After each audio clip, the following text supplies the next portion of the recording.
Bob, do you want to talk a little bit about the products on the water legislation? I know this wasn't one of the questions I gave you in advance. That's so right. surprisingly. And how, your association and some other people are what they're trying to get passed?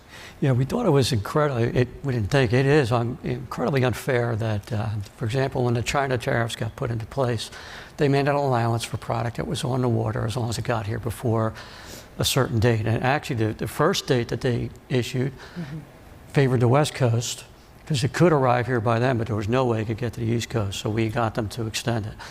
When the EU announcement was made, there was no allowance made for a product that was on the water already.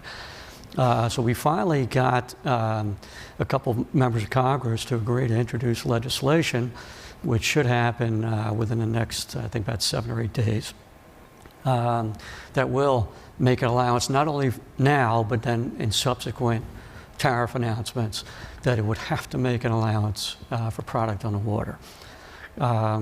So I'm glad Ron brought that up, because the SFA and our association, some others, I have a notice teed up to go to my members first thing in the morning saying, here you go, this is who we need you to, we need you to contact your members of Congress, tell them, please sign on to this and then support it as it goes forward, because it was the USTR's decision.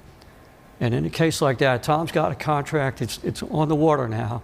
He's got no other way to recoup that cost. So the USTR decided to take that money out of Tom's pocket. Nobody else made that call. It has nothing to do with the Airbus dispute, nothing to do with anybody else. The USTR decided not to do what it had done in other cases, but to say, Tom, we're taking out money. And in some cases, it was hundreds of thousands of dollars, because the product list was so broad that if you bring in a number of products, there was no way you weren't going to get caught. And Bob, that doesn't punish the Europeans, because they're getting their full invoice price of the product. They're still, the product's still in commerce. Yeah. So you're punishing, the importers. 100%. And everyone else below us in the supply chain. Yeah. Yeah, I heard there were like cargo planes of scotch which were taking off from like Edinburgh and coming into New York and things like that, but not everybody can afford to do that. Not everybody can afford to do that.